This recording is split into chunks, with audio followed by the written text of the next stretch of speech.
All right, welcome to the Ringer Gambling Show Friday edition. Cousin Sal here. Joe House is here. Raheem Palmer and Anthony Dabbundo. Only one outfit change in. Who knows? The over-under is 3.5. We are here. This is our future show. We are going to be going over NFL, NBA, college basketball. We have the Genesis Open House. Why aren't you out here? My goodness, there's golf going on. Uh-oh. I can't hear House. He's fully muted. He lost his voice. You He's know so why? excited. Because it's pouring rain here. It's pouring rain there. I don't have anything to do with golf when it comes to the rain. I like to stay inside and be quiet.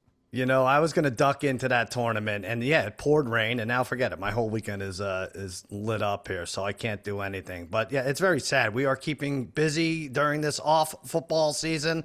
This is an especially sad week, I would say, because basketball didn't kick in until Thursday. But Raheem, you're still hitting this stuff hard. I know you are. I could tell. I could tell by your Twitter. You're finding stuff. You're not slowing down at all. I'm not slowing down at all, and I'm betting basketball from every angle. I'm betting EuroLeague, I'm betting NBA, I'm betting college.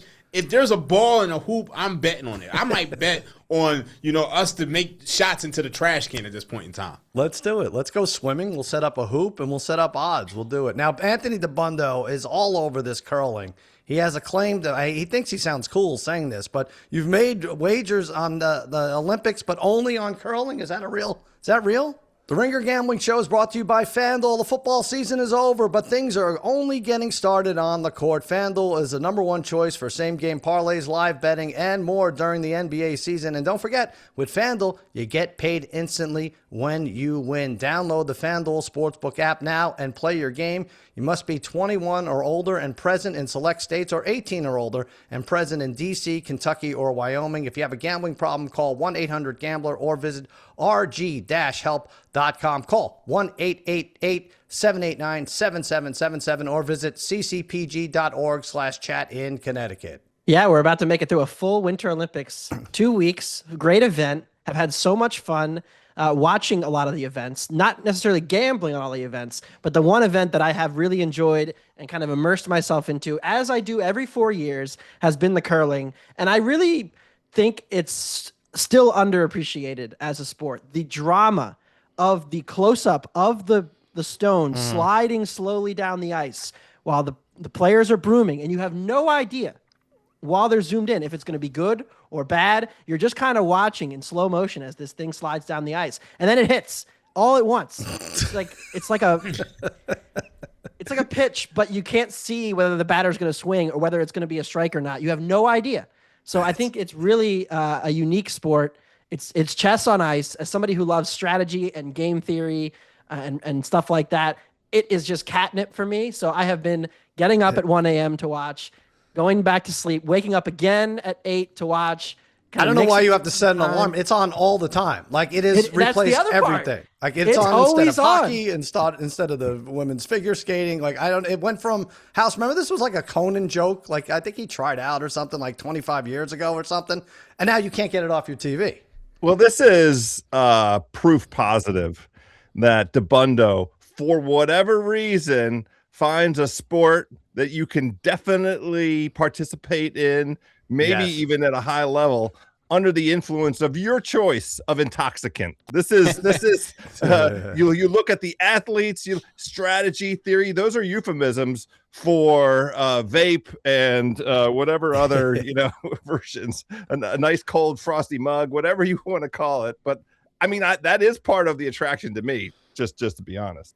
All right. Well, let's talk Winter Olympics a little here. We're going to have plays of the day. We're going to go over all those futures I talked about, NFL, NBA, college hoops. The big story yesterday, Megan Keller, a picturesque goal in overtime to beat Canada and secure a gold medal for the U.S. women's hockey team. What a thing of beauty. I mean, this is, I feel, something that you dream of, that exact scenario, that exact shot, that exact niftiness right there, and scoring in that fashion. Good job by her, Dabbundo. Wow, that was fun. Can I be honest? This is going to make me sound really terrible. You still have not seen it? I missed it live. Live. That's fine. All right. Okay. I was double boxing the curling semifinals, so I didn't even see. I mean, well, you shouldn't have added that part. That's pathetic. I mean, Right. it's just your country and just the most exciting sport that we A participate 3-on-3 in. overtime. It's going to last 4 minutes. Let's be honest. Anyway, right? You really couldn't find a screen for it. Raheem, even you watched it. didn't you? My Peacock stream said that I was streaming on too many devices at one time, so it wouldn't let me pull up another stream. So I had to pick. I only got two, and I had to pick Oh two my things, and I God. picked the curling over the hockey. I know I'm a bad American. That's I disgusting. apologize to You're my gonna fellow be in a Americans. 30 for 30. However, congrats to the U.S. women on beating the Maple Leafs, who have had a very disappointing Olympics.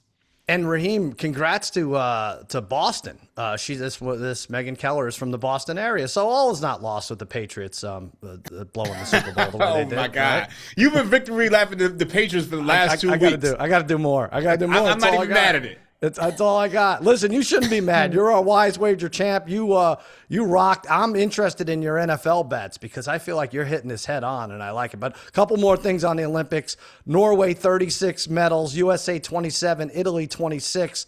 Golds, it's Norway with 17. That's a record house. That's most Winter Olympic golds. Not that we really care. And the U.S. and Italy have 9. Belgium with 1 silver is the least accomplished, but still a chance to be our 51st state. So anyway, all right, Norway's running. I did have, this is a dumb bet, Raheem, that you hate. I had like 1 to 3 odds that Norway would have the most medals for several $100s. So I don't know. I can't even hate it because I have no idea what's going on. Yeah, I what was can't the even lie to you. handicap I there? have no idea what's going on. I just looked at historically, and they're well, I mean, And they it's were a big Norway. favorite. It's Norway. They really seem to care about this. They're entered in every freaking event that some right. countries aren't even, don't see this. But anyway, We all got right, Phelps. We got Phelps. This guy Johannes Hosflot Klebo. Yeah. He has won like 10 Olympic golds, and He's most the of them one. this year. He's carrying the flag for the country. It's Good funny for because him. some sports like curling, right? They do it for 3 straight weeks, and then there's like 1 medal at the end. And then Yeah. meanwhile, this guy Klebo, he does like 5 different kinds of cross country skiing. He was the guy that was like sprinting up the hill on the skis, like the most incredible athletic feat I've ever That's seen. the dumbest shit. But he gets that's like the thing I 6 think gold we- medals though, and it's like, Yeah. wait a second, he just did the same act in different events. Isn't that the same concept? He's just the fastest cross country skier. But no, he won the skiathlon, the sprint, the 10-kilometer interval start, the team sprint, and the 4x7.5 kilometer relay. So apparently those are all different events. He's just the fastest guy at running up the hill on skis. Raheem, I've said before that the Winter Olympics to me is like a casino. Like they need to add a sport. I don't know if it's snowball fights or building a snowman or something, but when I walk in a casino, I'm like, yeah, they got to add a game here. I get killed, my teeth kicked in and craps and blackjack and everything else. Please add, even if it's war, just make it, some casinos have war, very few, but that's how I feel like. How many different downhill events are we going to have? We got downhill with flags and downhill with the jumps and moguls. Like enough already, but it is almost enough. I'm here for a snowball fight. Yeah. Or just a snowman building contest or something. Right. Shouldn't basketball be a winter sport? Well, there was talk about that for sure. It's it would help. indoors. It happens during the winter. Yeah. The NBA That wants might be to the solve only their- thing that could get me to watch the Winter Olympics. You I've never solve watched the the Winter tanking Olympics a problem day in my life. by having a break in the middle of the season where all the best players go play the Olympics. Raheem, if there's snowball fights on your TV, you're not turning it off. I'm right? definitely turning it on. Yeah, that's it. We got to keep that. I'm up. definitely turning it on. All right, couple more things. So now we got the hockey semifinals and the men's. This was a weird. Help me with these numbers, Dabbundo. Anybody here? So I have. Oh boy, Finland's killing me here, but they're beating Canada 2-1. Now I'm betting against Finland because I have Canada win the whole thing. Finland, I had them big when they lost to Slovakia 4-1. I'm not even sure that's a country, but it didn't really make sense because Canada was minus 370, U.S. was minus 750 in their semifinal game, but U.S. was an underdog to Canada in terms of winning the gold. What am I missing here? But it seems like they figured it out, right? Well, Finland was rated as the 3rd best team coming into the tournament based on the Right. outright odds. Slovakia was closer to 5th or 6th, 7th, I think maybe even. So there was a perceived gap, but I guess the big upset was that Finland losing to Slovakia, but then beating Sweden meant that Sweden slid all the way down to the 7th seed, and then Sweden got to play the U.S. in the quarterfinals and almost beat the U.S. Because I think coming into it, a lot of people saw it as, okay, tier 1 is USA, Canada, tier 2 is Sweden, Finland, and then it's kind of just like everybody else is kind of in the mix there, Switzerland, France, and Slovakia, and so they weren't really seen as the same level of team. So I mean, Oh, I'll be but why were they interested to see. favored then? Why was Canada favored to win the whole thing now, even as early as late as this morning? I don't know. Just seemed a I little guess weird. they like them more than the U.S. I mean, they certainly haven't played well. They almost lost to the Czech Republic Yeah, but they were in the -3. quarterfinal. They really Yeah. should have lost that game. All right, Dabbundo, we're going to move on because I feel like everyone's bored No, now. no, from we this can't. segment. We gotta No, talk I know. about I'm the going to give you curling. 60 right. seconds for curling. And Okay. I freaking mean it. 60. That's it. Go. Start the timer. All right. Men's final is 53. on Saturday.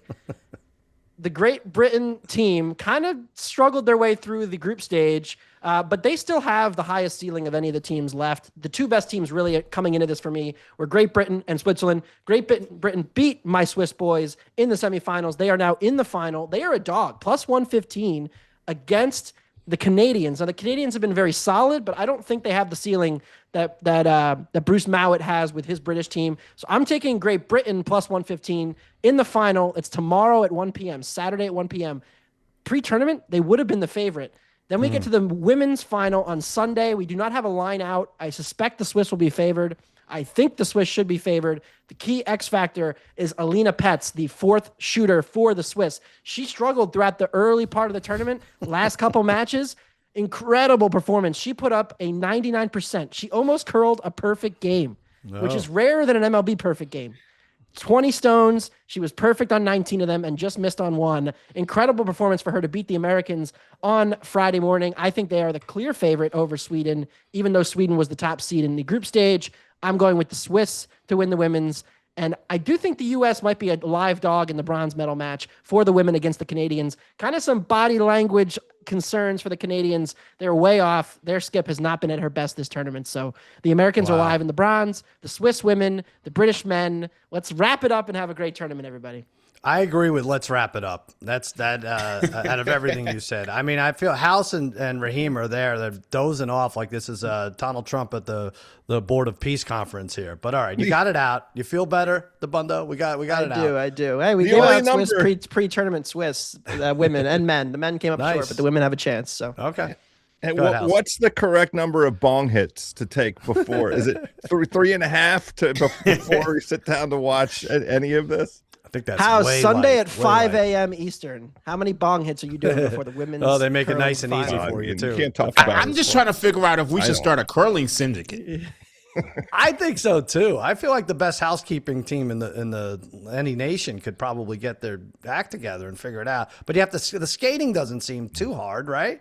You're not going fast, barely going backwards. Dabundo's going to say this is the toughest sport in the world, but right? I'm not. Look, I've tried it and I've failed at it, and I've seen it tried. I mean, they're throwing. They're sliding a rock within like a centimeter, 100 feet down ice. I mean, it's not easy. It's not easy. I know it's not easy. I'm not saying I can win gold right away, but I feel like you give it. LeBron James gives it 3 years. He's winning. He's just gonna figure it out. Somebody, Paul George. Let's see. U.S. Curling Championships are Charlotte next week. All right, you should make a go. little I trip. should send you there. Listen, let's talk football. Speaking of Charlotte, Thank God. Raheem Palmer picks this freaking Panthers team to win the NFC South and doesn't even hedge. My God, what was the final number? Or what was the original number, Raheem? On that, 18-1. Jesus, that's good. And that was like one of four. I mean, that's a big number. You had some mid-range winners in there too. And you I had like the Bears at 9-1 and the Bears at 5-1 to win the division. Oh my too. God. So this is a rich man we're talking to here. And now what you're doing is, as we jump into the NFL futures, you have you're going with the South. Now, I don't want to. I run clear of the South. I get in sprinter's position if people throw South bets at me. But you got it. You're onto it. But it's the AFC South. What do you got? I'm going to Tennessee Titans plus 950 to win the AFC South and over 6.5 wins. So every single year in the NFL, there is a worse to first team. Right. Just pick. I mean, you could pick one out of a hat, and this is the one I picked. Obviously the Titans are going to play a fourth place schedule, but I think they have some regression coming for them. I mean, you're talking about a team who went 0-10 against playoff teams and 2-5 in one-score games. But I really like the fact that you have a second-year quarterback, and typically you have second-year quarterbacks who tend to make that leap. Cam Ward, I think he's going to make a leap now that they have Brian Daboll. And you saw Brian Daboll. He started off his career with Josh Allen, and he developed Josh Allen. And then he was one of the few who was able to take Daniel Jones to the postseason and won a postseason game with Daniel Jones. So if you put him and Cam Ward together, I think he's going to develop Cam Ward, and I think he's going to go to the next level. And then if you look at the defensive side of the ball, you got Robert Saleh. You know what he does to defenses. Like, he can, make that defense dominant. So I think they step it up. And this is a lottery ticket. Obviously, you're dumpster diving at some point. But every year, like I said before, worst to first, I think this could be the team. And this is the division, I think, to do it, too. Because if you were to rank, let's just say the quarterbacks on the most basic level. People are like, oh, Trevor Lawrence is the best now. We saw C.J. Stroud in the playoffs. Like, yeah, really? Are we sure? Like, from week to week, you really can't rank these four. Daniel Jones obviously started off great. Would it really surprise anyone if that was like a 5-win team next year? And Cam Ward, yeah, I think he's got he shows me something here. I like plus 950. House, you're all right. So now let me explain what's going on with these over-under wins. I hate to say this, but I won't even say the other. I almost did there. Somebody else put over-under win totals in the NFL. And as Raheem explained it, like, FanDuel's smart. They want to sit back. They want to see where the market's going before they post those. We're a few days away. But we're going to discuss this a little bit because this is like when my family wouldn't get cable TV. We're the only ones on the block who couldn't get cable TV. I'm like, oh, please. And my father's like, no, it puts a hole in the wall on the back. I'm like, who cares? You cover it. So this is... Give us our cable TV, FanDuel. But in the meantime... Damn, sorry. I thought it was bad because I was the only one on the block. We had cable TV. Yeah. But everybody had a legal chip. Really? So they were getting Tyson fights and WWE matches. And I'm like, damn, they get it. Like, it was like they throwing salami around and like all this food, and we can't have none. Oh, that's not fair. And you paid, right? And everybody... Yeah. And I would get one pay-per-view a year. What was it? Oh, that was your... I see. Yeah. And would it'd be boxing, right? It wouldn't be wrestling or anything. No, it would be wrestling. I was like really a big wrestling fan. Like, wow. Attitude Era WWE. Oh my God. So it's probably WrestleMania, or it would be the Royal Rumble, or one of those. WrestleMania, because it was right around my birthday's in March. So Gotcha. WrestleMania was always the one. Yeah. Oh, see. I could talk about this forever. What was the chip? Now I want to know, was it a cable chip or was it like a DirecTV scramble? So before cable went digital, Yeah. you just put a chip inside of the analog box and you would get all the pay-per-views. Right. You have every channel. Oh, it was such a great But like, time. I was a big wrestling fan. I actually broke my arm having a steel cage match at 7:00 in the morning before school. All right. What do you mean? What? There was a steel cage? The local neighborhood steel cage. Yeah. What? There was a gate. There was like a gate, and we were wrestling on the gate. It was wet. I slipped off the gate, broke my arm, and I tried to go to school anyway. But all the kids was like, "Yo, your arm is like this. What are you doing?" And they told the babysitter, and then I couldn't go to school. I love this. I love this so much, House. We learn something every day from Raheem. I have nothing that rivals this. Not even your Steelers under 8.5 wins bet? Well, that is something that I feel like may not be in market for very long. I mean, I am shocked that this Steelers team has been put out there at the same price as last year.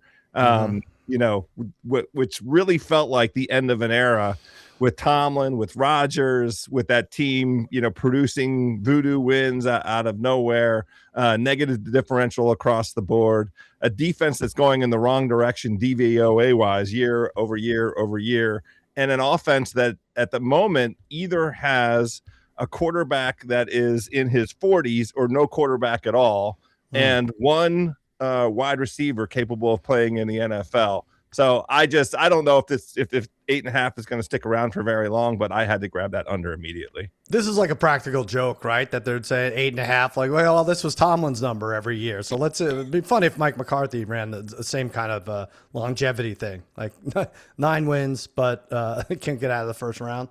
Yeah. And the joke is on the Steelers fans. I mean, I think that this is a rude awakening season. It's a lateral move of a hire. It wasn't a swing at all. It was like a bunt down the third baseline. It's like, what can we do to try to keep things as status quo as possible? We'll bring in another aging veteran coach who hasn't really shown that he can elevate talent around him in the last 5 to 10 years, who's kind of ridden the coattails of elite quarterback play throughout his career.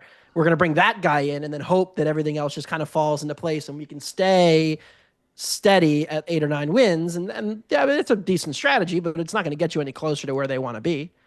Yeah, like they could get even 10 wins, which would blow up House's bet here. But then you get, if it's Aaron Rodgers and 18-degree weather, I don't care. He's not winning 3 games in a row. Just so anyway, we're this going to is talk a regular ourselves season bet. into betting Pittsburgh plus 4.5 Yeah. at home in the wild card round next January. Not happening. All right. Not me. Dabbundo, I know, so we technically shouldn't be talking about these wins, but throw a couple out there that you like. Well, I want to comment on Raheem's point because I think one thing he said about the Titans is interesting. So, new offensive play caller. There are 21 new offensive coordinator / play callers in the NFL coming into 2026. I mean, that is a crazy high number. And you only have to look at the Super Bowl champions from the last 2 years to show what difference an offensive coordinator can make in one season. I mean, the Seahawks were a bottom 8 offense 2 years ago with Geno Smith, DK Metcalf, bad offensive line. They fire Ryan Grubb. They bring in Kubiak. Kubiak comes in. They weren't an elite offense by any stretch, but they were good enough to win the Super Bowl. The Eagles with Kellen Moore 2 years ago. And so I think more than ever, when you're handicapping the NFL, we're all going to talk about the analytics and the one-score games and all that, but you really have to try to dive into, like, do you actually like this coordinator? Do you actually think this coordinator can do a good job? Right. I am a little more milquetoast on Brian Daboll. I love Robert Saleh. I think Robert Saleh got a raw deal with the Jets and clearly did the most with what he could with the Niners. But that makes it, depending on your belief in Daboll, is kind of what you think of the Titans. So I think that's an interesting play. Always interesting in the AFC South. Now I'm going. What's it just in general before you hit this? Like you're going like.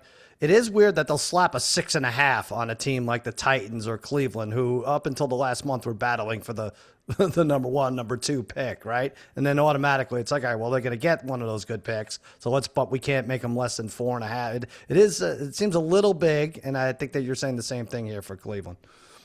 Yes, 6.5 for Cleveland is still high to me. I mean, this offense changes coaches, but I don't think any of us thought Kevin Stefanski was the problem. And I don't think losing Jim Schwartz is necessarily good. They bring in the guy from Atlanta to be the new defensive coordinator. Myles Garrett puts together a historic sack season. They were great at home this year, but they're not probably going to draft a quarterback, right? So they're going to go into the year with Gabriel and Shadur, and I think we have enough sample. I know Shadur made the Pro Bowl, but I think we have enough sample of those guys to know that there's really not much of any offensive ceiling coming for the Browns. So I think Cleveland under immediately jumped out to me. I'm surprised it's not 5.5. Raheem, when you looked at your worst to first thing, did you consider Cleveland, or you were like, nah, Titans? No, I can't consider Cleveland just because they're in a division with Lamar Jackson and Joe Burrow, and I just think it's not happening. Yeah. All right. Now, Dabbundo, you want to talk about the Falcons real quick? Yeah, I mean, it's kind of a Kevin Stefanski truther play. Both plays are correlated. If you think Stefanski's a good coach and you think that he got kind of a raw deal with just how little talent there actually was offensively in Cleveland the last few years, and you feel like he squeezed every ounce of production out of that staff, out of that roster, now he goes to Atlanta, which is an infinitely more talented team. Yes, there are questions about quarterback, Michael Penix coming off the injury. Who knows what that's going to look like, but their defense took a step forward. And their offense should be better. I think they have a better offensive mind running the show. So I mean, 6.5 in that division. They were, I thought, the best team in the division this year. They didn't quite get there. They finished tied for first at the end of the day, but I think they're right there with Carolina and Tampa at the top. And that total to me is low. I know it's a little juice to the over, but I just checked. Atlanta goes to Cleveland. We don't know when because the schedules are not out. The dates are not out. But Atlanta does go to Cleveland this year. Oh, that's fun. Stefanski revenge game. That's going to be fun. All right. More revenge, I think, comes from Green Bay this year. I took Jordan Love MVP last week at plus 1,300. Look at that, Dabbundo. Here we go. Outfit change number 1. I gave it out at plus 1,300. It's now plus 1,500. Jordan Love MVP. Guys, can I move a line or what? The wrong way. But so anyway, take that, Billy Walters. I do like this team to bounce back. I don't think LaFleur is as terrible as everyone wants him to be. That's a tough division. They had miraculous losses to the Bears. I mean, that January game, Love was 323, 4 touchdowns, 0 interceptions. I feel like that kind of luck evens out. It even out for the Bears. They were incredibly unlucky 2 years ago, right? With the Hail Mary against House's team and everything. So it was only a couple of years ago. Love was 4,200 yards, 32 touchdowns. And Dabbundo. The big thing about this Packers is Rich Huge. Bisaccia. Rich Bisaccia. The pit boss. The pit boss, the special teams coach, has stepped down. That has to be good for at least 4 extra wins, Dabbundo. This is what you were worried about. So I mean, they got to get a kicker too, but yeah. Yeah, someone to kick a ball would be good. But I feel like the NFC guy is the way to go because you're going to have the Burrows, you're going to have the Lamars, you're going to have the Allens, you're going to have the Mahomeses. I feel like they almost cancel each other out a little bit in MVP voting. That's what we saw with Stafford maybe this year. And then, throw Drake maybe in the mix. So I'm going to zag and take Jordan Love to have a nice 2026 at plus 1,500 now. All right. You guys want to talk NBA? You ready, House? Always. I know Dream is. House gets called in from the bullpen. We did throw 99 on the black. He's saving his best stuff for the golf that's going on. It's a mid-first round, start of the second round. Complete chaos. House, we are, Raheem is hitting it hard, either Europe League or NBA. We put in a parlay this AM with the sports guy. What was it? Clippers, yes, playoffs. Warriors, no? Is that That's what we did. That was the parlay, plus 179 on the FanDuel Sportsbook. Raheem, what do you think of that? I love it. Absolutely Really? love it. The thing that the Clippers did, they added some youth and athleticism. You saw Benedict Mathurin last night. I mean, he balled out of his mind, and it's just like you watching the fourth quarter of that game. The Nuggets couldn't slow him down, and they couldn't defend without fouling. And they haven't even gotten Darius Garland into the lineup yet. And it feels like with Lopez, I mean, obviously you trade Zubac, but they really haven't lost much. But they've gained so much on the youth and athleticism side. And now you have Kawhi Leonard, who's healthy, and he's playing some of the best basketball in the league at this point in time. So I like the Clippers to make the postseason. This Warriors team is abysmal, especially without Steph Curry. I mean, you trade for Kristaps Porzingis, and he does nothing. Jimmy Butler is out for the year, obviously. So I don't expect this Warriors team to do anything. And my hot take is that this is probably Steve Kerr's last year in Golden State. I think he's probably out after this. Raheem hyping a team after trading James Harden, too. Wow. His guy. Yeah, no kidding. Raheem, Benedict Mathurin, over under 23 and a half years old. I don't know. I'm going to say under. Yeah, he's 23. Simmons pointed that out to us. It doesn't seem that way, but he is. So, yeah, they have a nice little collection there. All right, Raheem, give us your pick here. Oh, you got a couple things going on here. Give us an NBA futures. Okay, so it's a little late for this one. I think we've given out a ton of futures lately. We gave out the Hornets again to win the Southeast Division. We gave them to make the postseason. You got good numbers on both of those. But I'm going to go with the Spurs, 11-1 to make the postseason. 11-1 to win the NBA title. So if you don't have this in your portfolio already, I suggest you add it because if you look at the profile of this team, they're second in the Western Conference. They're 39-16. They're only 3 games behind the Oklahoma City Thunder for the 1 seed, and they actually can catch them. They're 8th in offensive rating, 3rd in defensive rating, and 5th in net rating. But the important thing here is that there's a thing called the 40-20 rule.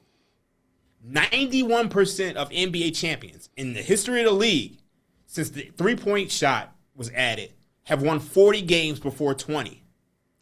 There's only 4 exceptions. The 95 Rockets, the 2004 Pistons, who traded for Sheed, the 2006 Heat, and the 2021 Bucks. That's the only exception. So 91% of NBA teams who have won the title have won 40 games before 20.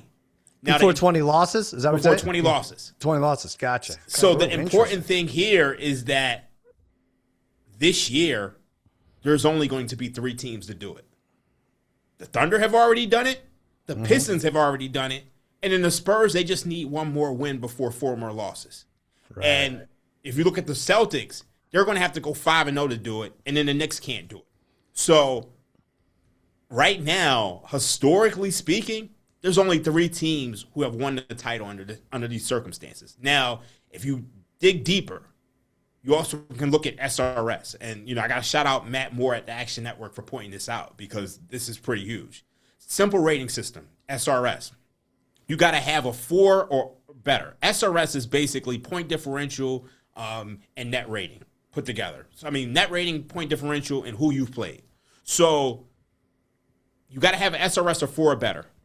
Right now this year, the Thunder, the Pistons, the Spurs, the Celtics, and the Knicks have done it. So the Spurs have fit that profile. So they fit the profile of being a championship team, and yet you're getting 11-1. So I have to take a shot on this. And then as a lottery ticket, Mitch Johnson, Coach of the Year. Oh, wow. And the reason why I say this is because if they're able to pass the Oklahoma City Thunder, and you look at the Oklahoma City Thunder, SGA is going to be out another week. AJ Mitchell is going to be out another week. J-Dub has been banged up. This team has already won a championship. So if they pass the Oklahoma City Thunder for the number 1 seed in the conference, I know right now JB Bickerstaff is the odds-on favorite. But if they somehow are the number 1 seed, Mitch Johnson is live for this award, and you can get him at 13-1. So that's a low lottery ticket. Nice. Remaining All strength right. of schedule, Oklahoma City's second toughest, Spurs league average. So Nice. And by the way, I don't know if you mentioned already, we know they could beat OKC, right? Oh, most they definitely, handled them most in the regular definitely. season. Yeah. I mean, whatever. I know it's different in April and May, but all right, that's a fun one. I do have Bickerstaff at 8. That's my Raheem Panthers bet at 18-1 to win. Oh, that's a great Great job. bet. Yeah, it'll lose. So something will happen. You'll see. All right. I'm going to piggyback a little bit off of your Spurs love here, Raheem. I'm going to take, this is fun. There's a special there, like a post All-Star break special. Wemby to record 1+ block for every game post All-Star plus 400. You know what I'm talking about when I say Wemby, right? Victor Wembanyama. It's a little NBA 101, but not a bad start last night for post All-Star. He had 5 blocks. He averages 2.7. He usually gets one out of the way early. He's the lead leaguer. House Sar, your guy, is second with 2.0.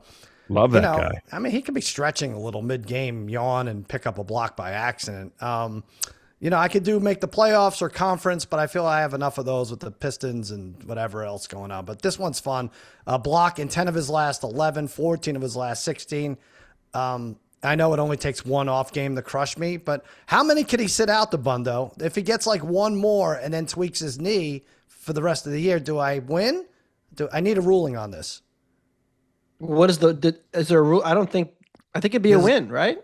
I guess. I read all the fine print that was available, and I didn't see anything suggesting that would be a loss. Except for If we're every talking game about it. post All-Star break that he plays in, he gets a block, then you win. Yeah. I think. All right. Okay, so you and House have some Lakers. Well, it's interesting. You're you have the same bet. House, who wants it? House, you take Lakers to make the. Well, you're a little less enthusiastic about the Lakers. What do you say? I am, and before I talk about the Lakers, I want to strongly endorse Raheem's Spurs play. Yeah. I like the conference number better, the Spurs to win the Western Conference at plus 650, because then you have an out as soon as they make it to that Western Conference final. You have a great hedge position with that price at plus 650. And, I'm an old head. For me, for a team that fits the profile of the Spurs, where they haven't accomplished anything in the playoffs yet, I need to see it a year. This is the old guy way of looking at it is, you want the team with the young guards. You want to see it with the young set. We have to see them in the playoffs under duress one time. So I like a ticket on them making it to the Western Conference Finals at plus 650. You say, yes, they're going to win, but you have an out. You can a beautiful hedge position. But a team that will not be in the Western Conference Finals is the Los Angeles Lakers. And I'm playing their Dabbundo mentioned strength of schedule. They have a very tough stretch coming up here post All-Star, and that is deliberate. It's because the NBA wants this prime Laker product on television against other marquee teams down the stretch. So their strength of schedule, it's well inside the top 10. So I like two different plays here on the Lakers. Under 49.5 wins. That gets home if they only win 16 more games. They're at 33 wins right now. And then the Lakers to make the play-in at plus 250. That means that the Phoenix Suns will have jumped them. And the Suns coming down the stretch, much more favorable matchup record. The other thing with the Lakers, they are in a position where they can no longer afford, if you're really looking at them to get to 50 wins, any more injury misses with Reeves and LeBron. still sitting back to backs. I like under 49.5, and I like them to end up in the play-in. I like that. That is fun. Dabbundo, you like the play-in bet at plus 250 as well, and you're going to give us something else. I do, and I'm also starting to be a little skeptical of my Sixers the rest of the season. I mean, when you think about what they've done to this point, Maxi's had the leap year. He's top 5 MVP voting, all-star starter, right? Like all the things that we could have possibly expected from Tyrese Maxey, they've gotten. He's been above and beyond even our wildest expectations, and he's played a lot of minutes to do that. He's played the most minutes basically in the NBA. They've gotten way more than I think we all expected to get from Joel Embiid. Embiid has been incredible when he's been out there, and yes, they've managed him, and he hasn't played all that many games, but they've gotten, again, more than we expected from Joel Embiid. And yet, when you look at the Sixers, for the net of the season, they are basically a league average basketball team. They're 30 and 25 in the standings, but their net differential is basically even. Their defense is among the worst in the East amongst all the teams that are, not intentionally trying to lose. So I don't think there's a solve for their defensive issues. I think they're overly reliant on Maxey, and I'm a little concerned they may not get the same level of production from Maxey and Embiid down the stretch they've gotten to this point. So I'm going under 44.5. It essentially says the Sixers will play 500 ball the rest of the season or worse, because if they go 14 and 13, they would go under this number. So I need 14 and 13 or worse to win it. I just feel like they'll probably settle in around 42, 41 wins, right around where we kind of thought they might be preseason, and say that it was a great year for Maxey, but that the Sixers are still kind of a ways away from really contending. Looked a little shaky last night for sure. Yeah, they ran out of the gym by the Hawks. Yeah. Raheem, was this even a bet house? So Simmons was saying to us, he's like, we should just bet Denver, Minnesota, OKC, San Antonio as the conference semifinals for the West. I don't even know if that's a bet. Well, Raheem, he said Denver, San Antonio, OKC, and who else? Minnesota. Isn't that what he said? Yeah. But you have to assume they Raheem? don't play each other. Couldn't two of them play each other? I guess in the first round. Yeah, I guess it's similar to betting like Final Four teams right now. Yeah. Yeah, it's like how they end up in the same region and then you're dead. Yeah. I don't even know if that bet, how you would make that bet anyway. All right. Yeah, and then right now Denver is in the 3 seed, Minnesota's in the 6. So that would be it. Right. Yeah. There's only like one game that separates them. Yeah, I know what he's saying. I get the gist of it. It could be only be those 4 teams, but anyway, all right. Let's do college basketball. Guys, it's here. I feel bad for this JT Toppin thing. I don't know how to rectify that with the Darren Peterson situation. Darren Peterson for Kansas, going to be a top pick, sitting himself out, taking himself out of games. Bill Self's like, I don't know, man. I don't know what to say anymore. And then it's like maybe he looks smart about this because JT Toppin tears up his leg and he's out for the year. Raheem, I know you pointed this out. And anyone who has Texas Tech futures, forget it. They're up to 100-1 now. So what's the best way to play this? If you're Toppin or Peterson, maybe he's right, Peterson. Darren Peterson's going to be number 1 pick in the draft. I mean, he's right. minus 220 on FanDuel Sportsbook right now. So he's cashing those nil checks at this point in time. I mean, he's going full James Harden, and at the end of the day, I can't be mad at him. And I think we've shifted as a society. I think everybody understands that this is just a business and this is just a stepping stone. Unfortunately, college sports is hurt by this, but this is a gap year for him. So he's on vacation. He's cashing checks. Maybe he'll shows up to the NCAA tournament and play some games. Maybe he won't, but he's still going to be the number 1 pick. So yeah, unless he pulls a JT Toppin and tears out his knee, right? So he's probably smart to do what he's doing sitting out here. All right, House, you know what's smart? All the Duke. What happened to Dabbundo? You're groaning here. I got to say something here. One, I can think of no better way to prepare yourself for a career in the NBA than by taking random nights off from your I knew this was coming. team. I mean, isn't that the point? He's But at least you got your money then. At least it's NBA. all right, that's a whole different thing then. But no, I got it. Yes. But the other part of it is, I don't know, because you sign this NIL deal and the NIL regulation, it's the wild, wild west. Nobody knows how to regulate it. Right. So do you actually have to play to cash the checks? Because I feel so these super donors, they send all this money in, right? So that Kansas can pay Darren Peterson. Let's pretend it's $2 million. And then Darren Peterson says, yeah, like I gave you guys 12 games. I'm good. And then he doesn't play the rest of the year. It's like, well, there is still a contract, right? It's like, what's in the contract? How does that work? Because he's not really injured. Everybody kind of knows it's kind of like a fake injury situation. This is a pro-labor. I'm very pro-labor, but No, at some I know. point, there has to be some kind of regulation or some kind of like respect for the contract or the fact that you Well, are these getting are paid private to not contracts. play. They can put Right. whatever stipulations they want in there. That's They say, right. yeah, you do have to play 25 games. You do have to play in the tournament for this to go in, or you get 40% or 60%. But yeah, that's on the NIL dealers if they Right. can't get it. But Yeah, there's no oversight of that whole entire apparatus. Right. So No. we kind of just have no idea what's going on, and everybody's just I kind know. of getting theirs, which again, fine by Very me. strange. I'm Very not sure. strange. I don't really care if like mega billionaire super donors want to give their money to college athletes. I think that's a good redistributive policy, but it is kind of wild. It's wild to me. It's not as wild as pro players coming back and playing college. Like to me, like all right, let's start there. Let's make that no good because that doesn't seem kosher at all. House, this Duke bet. Yeah, I mean you took them all year and looking pretty good. Yeah, I played Duke before the season started because of my enthusiasm for Cam Boozer, having watched a ton of both the Boozers in high school. I got Duke to win the ACC at plus 150. I got Duke to win the national title at better than 12-1, and I have them in the Final Four as well. You go to Ken Palm, they're number 2 in the country defensive rating. They're number 7 in the country offensive rating. An enormous matchup this weekend here in the nation's capital. Rainy, I don't know what, end of February. Yeah, everybody come to DC to watch college basketball. Why not? But it's going to be Michigan and Duke. It's phenomenal. Oh, that Michigan game's by you? That's It's interesting. here in Washington. Okay. Yeah. I thought about driving down, but the tickets are quite expensive. I'm not sure it's going to be in the budget, but I looked into it.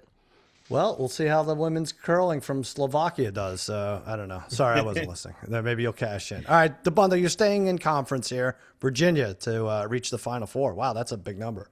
Yeah, I mean, look, the tournament is shaping up for another consecutive year of chalk. And I think that's really one of the big underlying narratives. If you just go by Ken Palm efficiency, right, there were only 8 teams last year who were plus 28 or better. That was an unusually large number because 2 years ago, there were 3. 3 years ago, there was 1.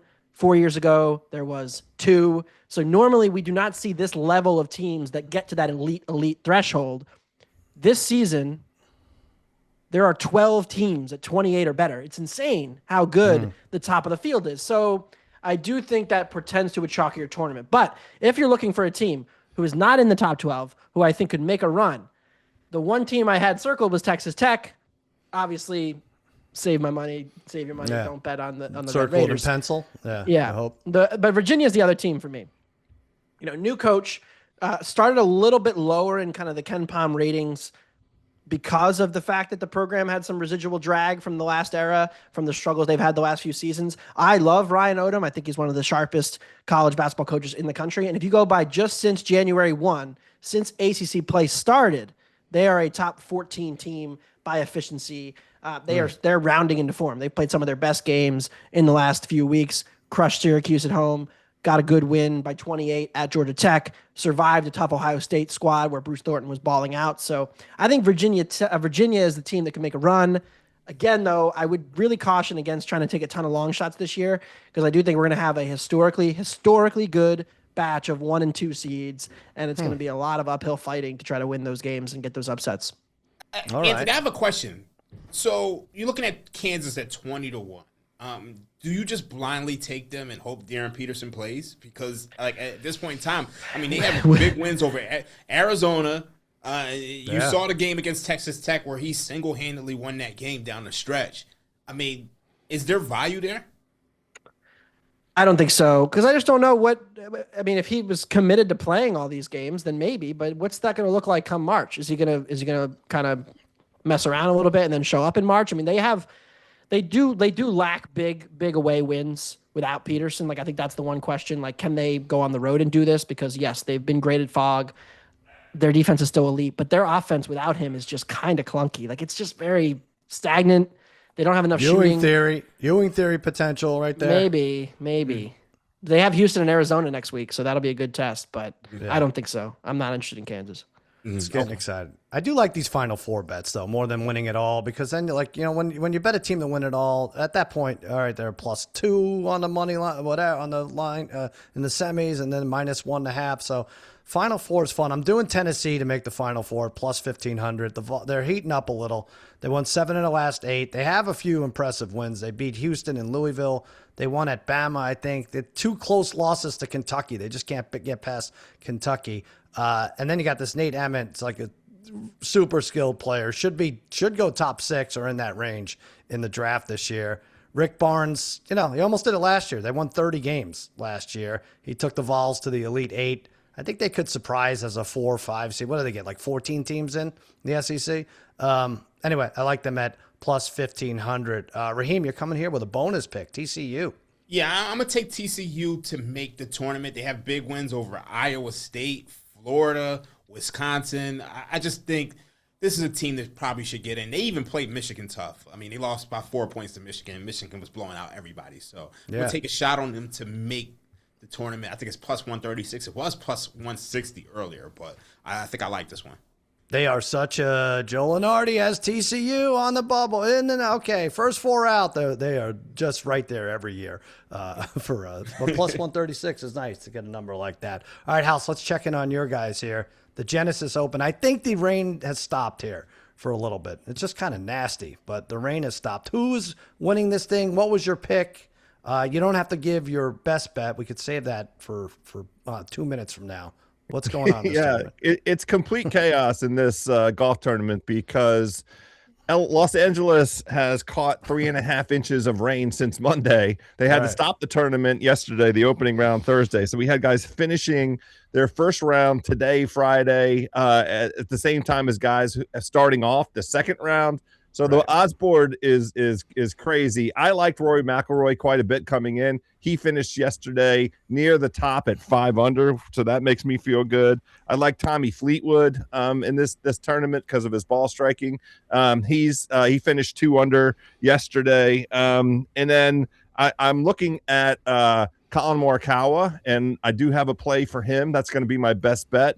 But he finished yesterday well. His ball striking prowess that he put on display at Pebble Beach, it has carried over to Riviera. So we like Morikawa as well. All right, he doesn't tee off for a couple hours. Yeah, I'm looking at now. The 3 of the top 5 are Brits here: Fitzpatrick, who we know, Aaron Rai, and Marco Penge. Am I even saying those names right? Yeah, Penge, however you want to say it. Matt Fitzpatrick showed up on a lot of cards. That 4 under that he's has right now in the second round makes sense. Some people had him. I think we talked about him on the show on Tuesday as being a live contender. We'll go all the way down to the bottom, by the way, to try and find anybody that's going to miss the cut. It is a top 50 in ties tournament right now. Only one player is slated to miss the cut at +4, and most importantly, Keegan Bradley. Scotty Scheffler has battled all the way back from a 5 over. He was 5 over on the backside, completing his first round. He's now only 2 over.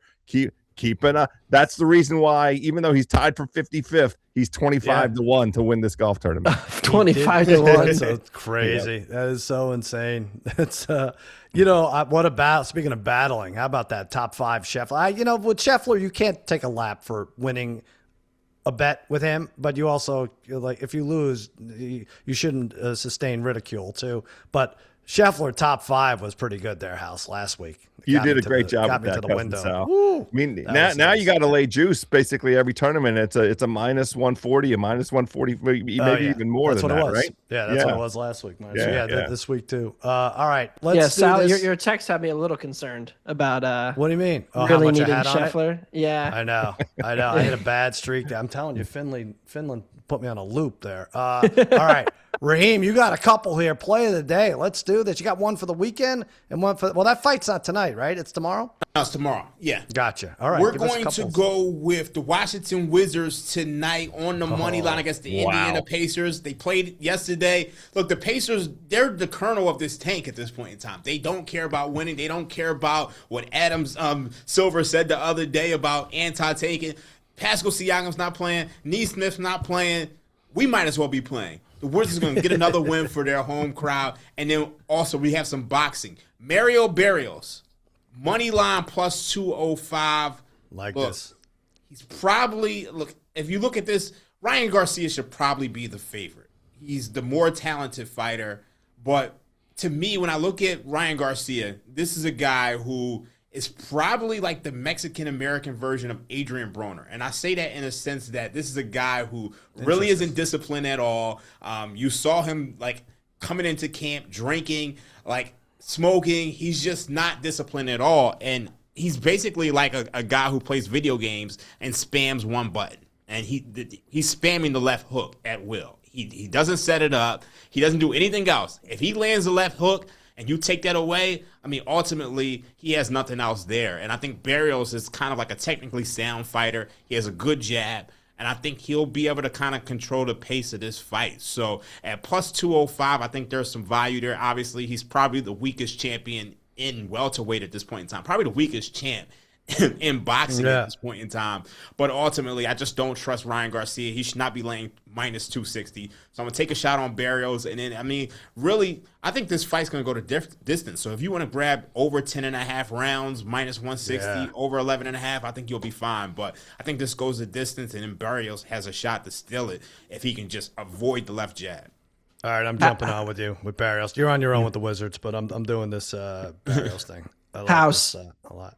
Yeah. Is there a more sad two-step than the back-to-back Thursday night, Friday night Pacers Wizards doubleheader at the Cap One? I mean, the bummer is Washington was supposed to lose last night. They sat both Trey Johnson and Keyshawn George for the entire fourth quarter because they need to win. The Friday night, we're all coming out. I'm going to be there tonight. It's sneaker night. And not only that, but I mean, our good friends at FanDuel, they sometimes get some fancy seats. If you see me on TV on the broadcast tonight, all you have to do is look for the Wizards coach. I promise. Joe House and James House will be right there sitting courtside, you know, trying to encourage whichever G League two-way guys for the Wizards are on the floor in the fourth quarter to do their best to take long threes and miss them. But I don't know what's going to happen. You know, I think you had a good Michigan shot and at Duke those seats, but then you start talking about over-unders, which FanDuel doesn't even support right now on NFL. So I think you're in the 400 section. Yeah. Now I don't know what just happened, but FanDuel just pulled the odds off the board. For what? Yeah, like for that Wizards game. They literally just put it off just now. So they're listening into our Zoom call. Yeah, I don't know if there's an injury. That House was going to be but put that on pause. We got to lower the limits. Wow. Put that on pause, please. Like, because I don't know. I have no idea why they pulled that off. They should be off the board for the rest of the year. You know, we didn't talk about the tanking. I did want to talk about let's not talk about the tanking. I know you real quick. If Michigan and Duke put together an all-star team, they're playing Saturday. No. If they put together an all-star team. GTFOH, go get out of here with that. Don't even. Their best five. Nonsense. Go away. Their best five, like three are going to be pros, and one of them is going to play more than 16 minutes. Like, exactly right. How dare you? How dare you, Anthony Dabbundo? It's fine. House, I know you don't like to talk about tanking, but the NBA did make a statement that they are going to address tanking. Okay. I don't know what it is. I've seen 20 solutions. I don't like any of them. Raheem, the one I liked was, well, all right, let's do it. I don't like any of them except the one. No, but I'm gonna tell you why I liked it. Now I don't, because it was do away with the draft.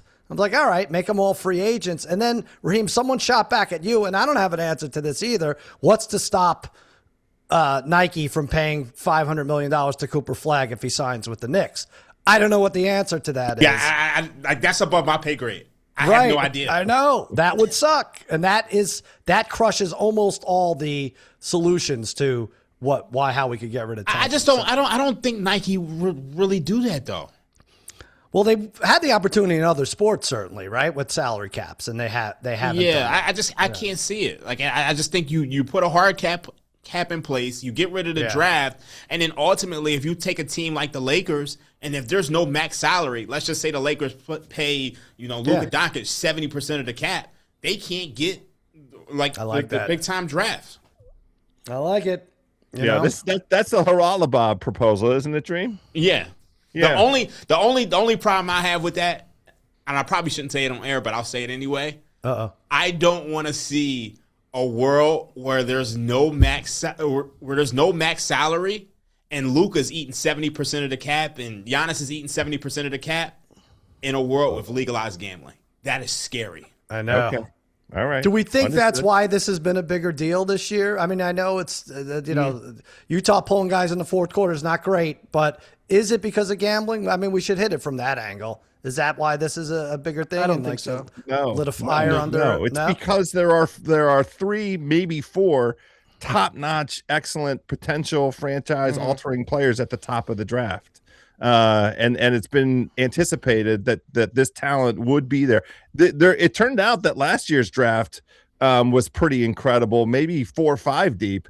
But this year's draft, everybody's been preparing for it. The team's strategy-wise, the way that they've moved around. I mean, the Wizards have been looking towards this 2026 draft for 2 years. Their planning is geared around it, and that's why I think you're seeing teams like Washington and Utah position themselves the way they have.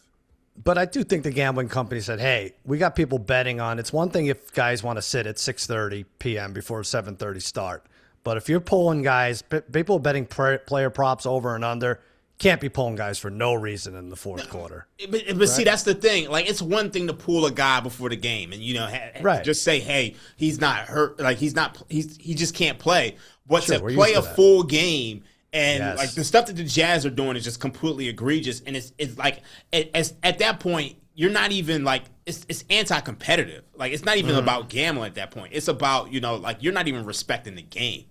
Yeah. Right. As gamblers, we're like top 0.1% sports fans. Like, we're watching everything. We're tuned in for all of it. We're following the minutia. Think about how the casual fan is treating this, where they have no idea when they walk into a game who's playing and who's not playing. That's essentially the whole thing.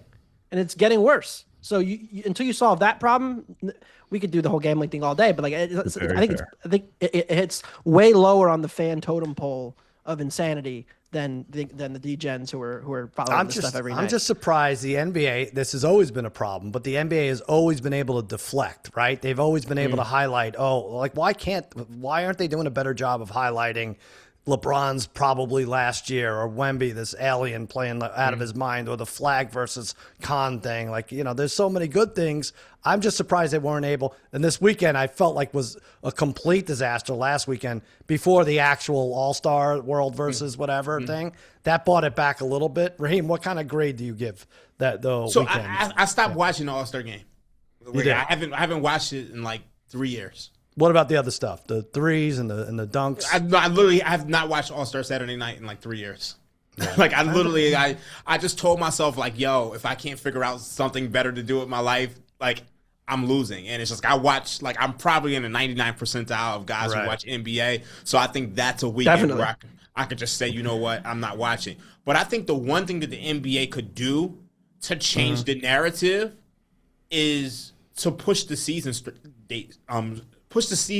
date back, because we're all watching football, right? Sure. And football ends, and instead of getting the best part of the NBA season when football ends, we're getting the worst part of it. Right. So it's just play the NBA Cup in February. Yeah, like if they had the NBA Cup now, it's like, oh shoot, we're getting great basketball. Well, we got all the great basketball in October, November, December, and now the worst basketball has come when everybody's fiending for sports with no football. Exactly. You're featuring the worst of the product after when people want something the most after football. Correct. Yeah, that's a good point. Move the cup. But then it's like, and also, who cares if it ends in July? I guess it screws up some summer league stuff, but yeah, we have nothing else. So that would, you're saying not shorten the season, Raheem, but move it, and then the NBA Finals is we've passed. talked about over the years the idea of starting the NBA season on Christmas, like having that be like, they arrive with the season, that you get 10 games in or so. As but that puts it to what, August then? Then you're ending. And so what? Like, what's the difference? What do they usually start? They usually start Halloween. So if you started like the first week of December, and then everybody got really hyped up for Christmas, maybe the season gets shortened by 10 games, and then you have the Cup in February, and that gets you through the doldrums of the midseason portion where nobody really cares. And also you have the trade deadline. They're not shortening the season. They're not shortening the season. Yeah. But I will say that calendar, I feel like what you just described, House, was what they kind of had to do Didn't they have to do that They during did. COVID? They started on Christmas in COVID. Yes. On COVID, right. Yes. And We I had don't think anyone finals had in a problem August. with it. It was Yeah. awesome. We had Yeah. bubble I got back finals to in August. college and I was watching the NBA finals. It was crazy. Right. Yeah. All right. Super Speaking fun. of college, I do have a best bet, and Dabbundo has one too on the college on the hard court here, hardwood. Purdue minus 11.5 over Indiana. Painter squad has to get it together. I mean, they've won 4 or 5, but they lost to Michigan. They lost to Illinois at home and at Indiana by 5 a few weeks ago. They get revenge tonight on the Hoosiers. I'm not running from the big number. They did fail to win by double digits the last 6 home games. So what am I doing? I'm banking on it to happen. Hoosiers just lost by 20 in Champaign.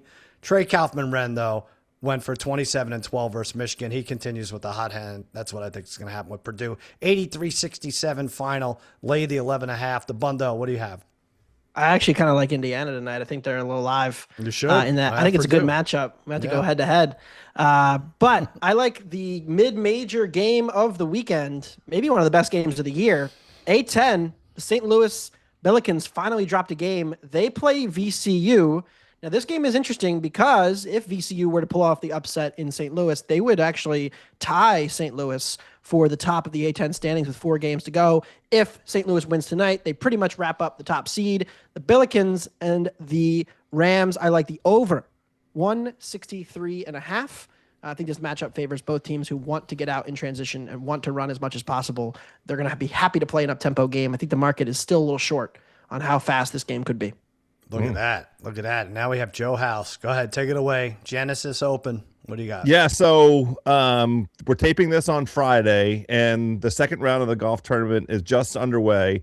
And Colin Morikawa is sitting at tied for 13th. But that is because he does not tee up until 3:00 this afternoon Eastern time. He is available on the FanDuel Sportsbook right now to finish inside the top 5 at plus 270. And if you want confidence in this, you look at all the guys that are above him and look at their odds to win. Right now, Colin Morikawa has the 4th best odds to win this golf tournament, tied for 13th because he doesn't tee off for another 2.5 hours or so this afternoon. So go grab that good price on him.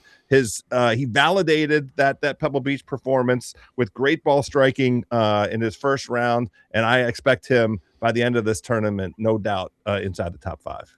I love it. I think we covered a lot today, guys. My God. We mapped out the whole rest of the year. I feel like, what do we do now, Raheem? We take a few months off? No. Nah. No We did miss one sport that comes up this summer. What? Which one? World Cup. The Coupe Oh, du I Monde. see. All right, so we have time for that. It's Thanks crazy. We time didn't for do that. baseball either. Thankfully, you didn't I say know. baseball. Baseball. Thank God. I was going to Baseball throw Classic baseball next in month. there. I know. Italy. We're We're over an riding hour the with no Italians. commercials. I figure that's enough. Should That we talk feels like more enough. about Megan Keller's goal? I don't know. I think maybe I went too long on some of this Did stuff. the curling odds come up yet? Let me see. Hold on. We gotta pause the show, see if the curling odds pulled up. And Way to end on a banger here, Dabbundo. Holy crap. Canada minus 205 against USA. That is shorter than I thought it was going to be. We do not have a gold medal line yet, so.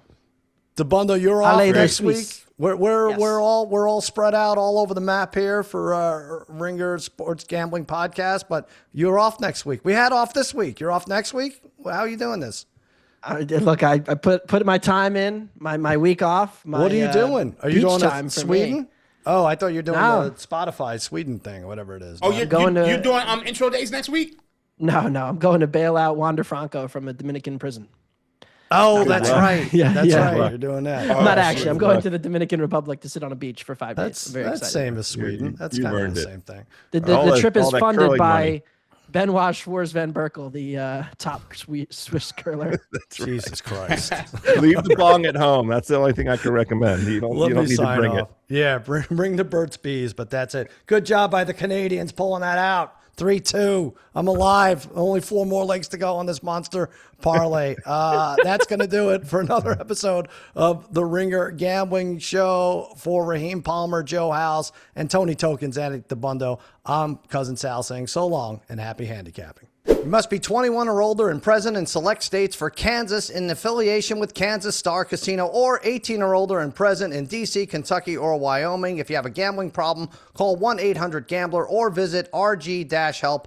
call 1-888-789-7777 or visit ccpg.org/chat in Connecticut or visit mdgamblinghelp.org in Maryland. Hope is here. Visit gamblinghelplinema.org or call 800-327-5050 for 24/7 support in Massachusetts, or call 1-877-8-HOPE-NEW YORK or text HOPENY in New York. For Louisiana, call 1-877-770-7867.